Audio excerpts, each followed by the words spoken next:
Yan, tulog Kuya na. Jaden, yan. Nagkaroon tayo ng Tulog na.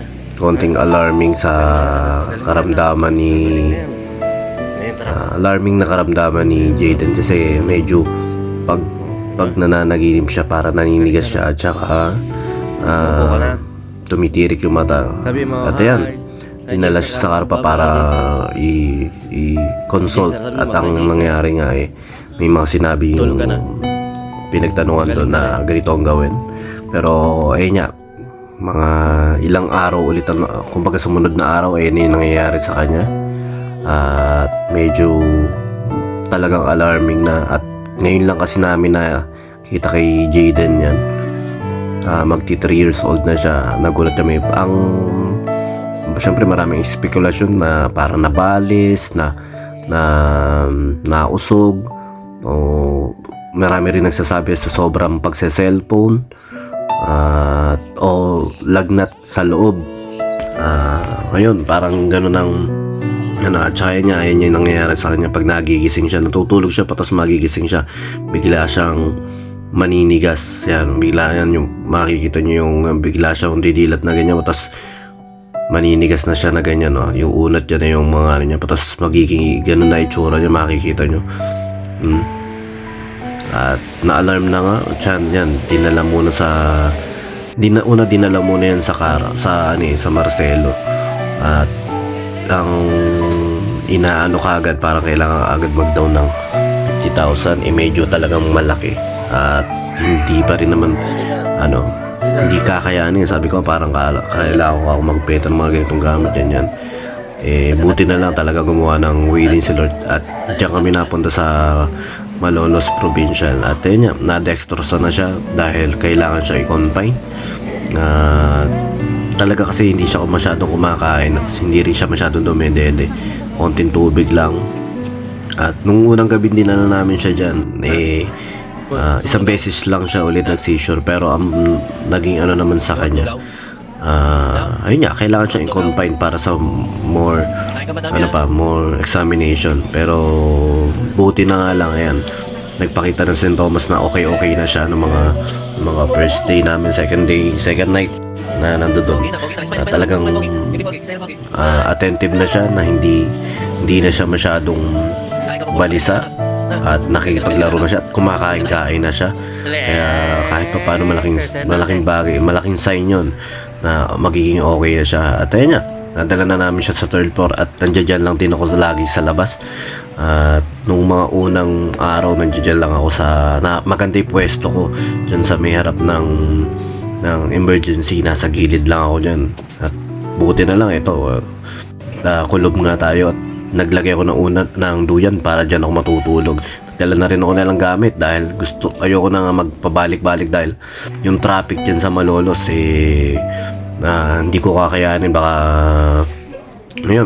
syempre sobrang pagod at saka nakaka-stress yung mga traffic nyo. At saka ganyan lang pag wala naman ako gagawin, nandiyan lang ako, naghahanap ako ng masasaksakan. Pero napakahigpit niya nila dyan, nag-iikot lagi yung mga gwardya at lagi kang pinaalis sa mga ganyan, bawal kaganito, bawal kaganyan.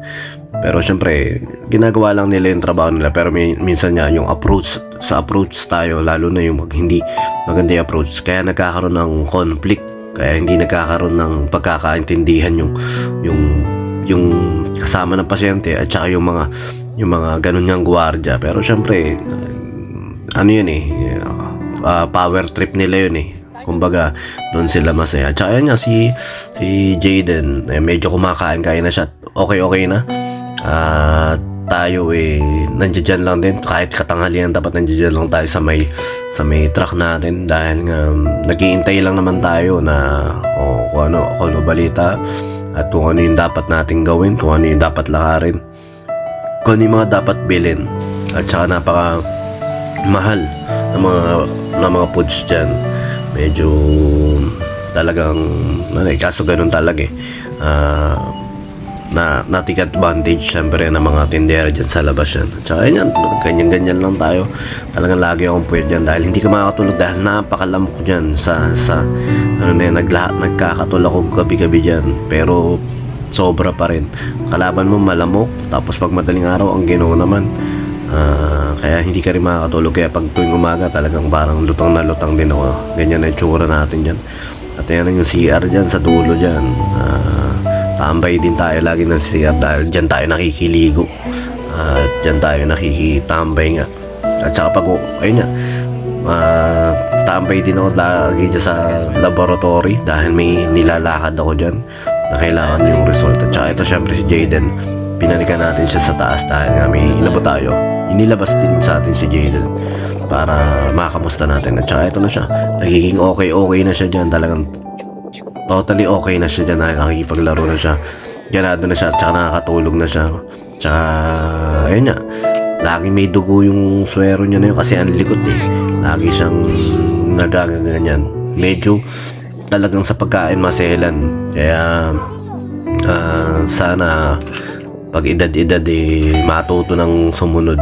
Medyo ano rin eh, medyo talagang kung maipilit din kung ano yung gusto, ayun lang eh. At saka yun yan, sa cellphone sana sa mga bata eh medyo mabawasan yung pagsa-cellphone. Kasi nga talagang hindi naman tayo likas na generate para tungkol sa mga technology na ganito. Kaso ngayon yung innovation, syempre lalo na sa mga bata eh kumbaga hindi pa natin totally alam kung ano yung mga effect na ng mga nakikita natin. Lagi nila napapanood, lagi yung radiation nga ng cellphone dahil batang-bata pa lang na nakatutok na. Sabi nga ni boss, ni Doc Atoy ba yun, na dapat 7 years old pa lang makakahawak ang bata ng cellphone. Pero ngayon nga dahil mga tamad na yung mga magulang, pag iyak yung bata, yan cellphone, manood ka na lang dyan, ganito ganyan. Pero syempre ayun nga, sa bilis ng panahon, kailangan din ng mga magulang na tumilos, gumanito. At saka ayaw na rin, syempre pag mamatatanda, ayaw na rin ng may ingay. Lahat naman tayo ron dumarating sa talagang pag may umiiyak, kahit na anak natin o hindi natin anak yan, pag may umiiyak talagang minsan na nabubuisit din tayo. Pero ayun nga, sana yung sa cellphone talaga maibawasan natin sa mga bata.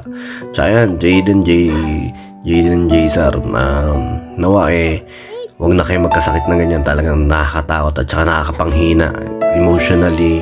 Siyempre yung katawan din, yung sa pagod sobra, yung pag-iisip nakakapanlata talaga. Kumbaga yung diskarte mo rin sa paghahanap buhay sa ganito maapektuhan. Kaya nawa huwag na kayo magkasakit ng ganyan.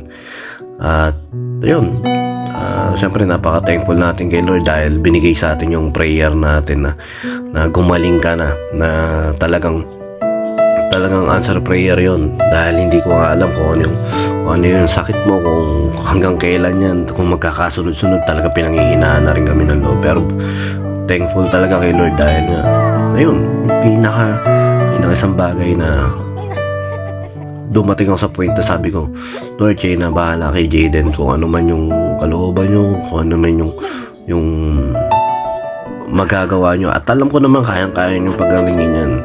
Napakasisiw nga yung mga loob ko, napapalakad mo, yung bulaga napapakita mo.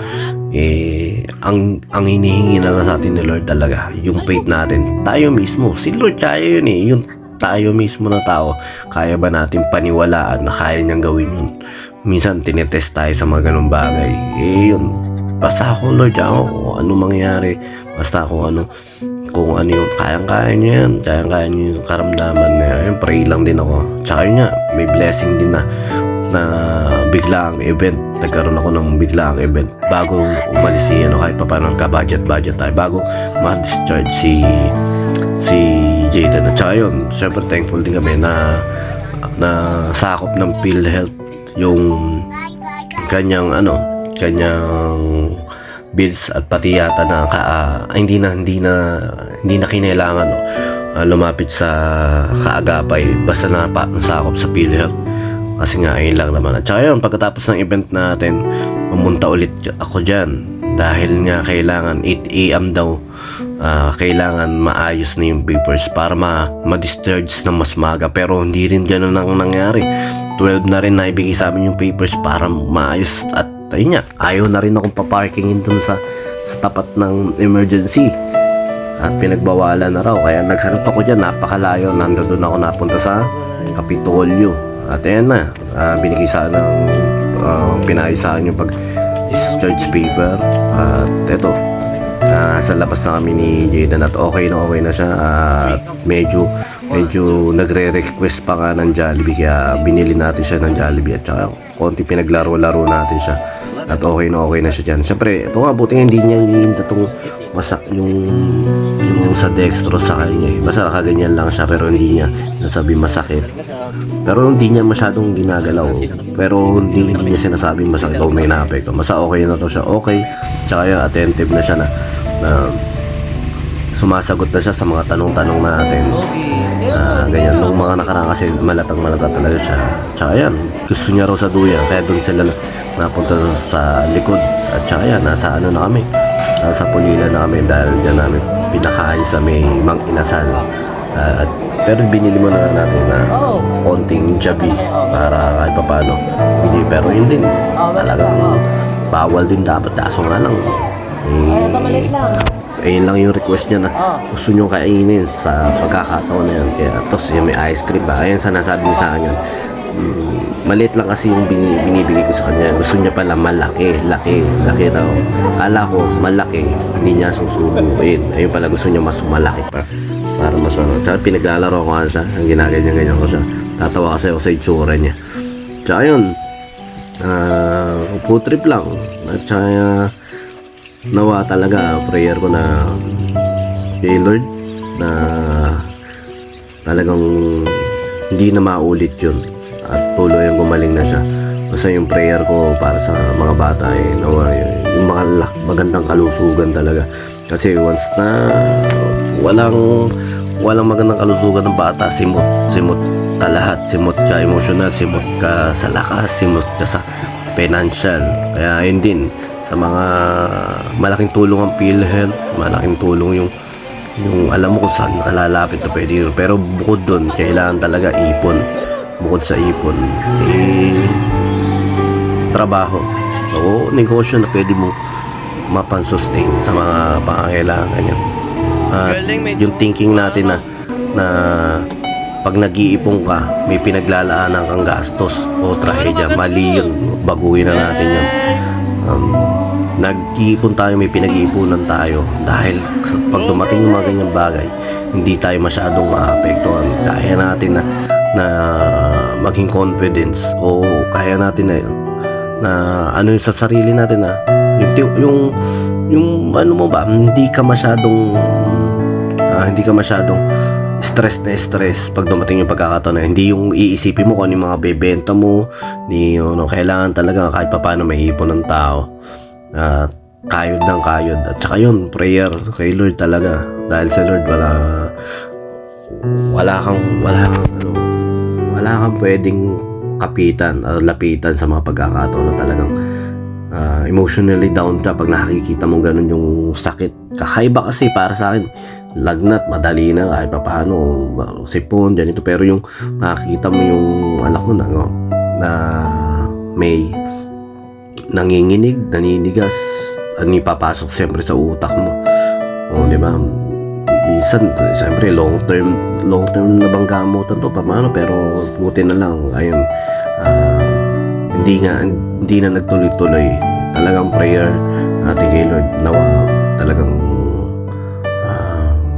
maputol na yon yung sakit na yon na na-experience ni Jayden. Tsaka, yun, talagang medyo talagang blessing yung pinakita sa akin, challenge yung faith ko rin dito.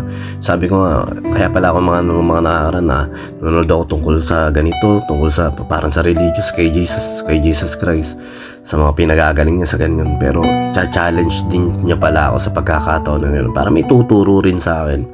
Sabi nga, kayang-kaya ni Lord yan, pero kayang-kaya mo bang paniwalaan, kayang-kaya ni Lord na gawin yung bagay na yun. Kaya basta, hindi lang sa pamatanda ang faith.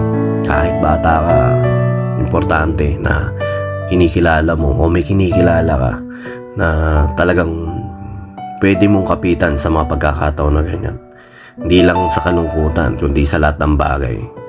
Kaya maraming salamat syempre kay Jesus Christ sa ating Diyos na buhay.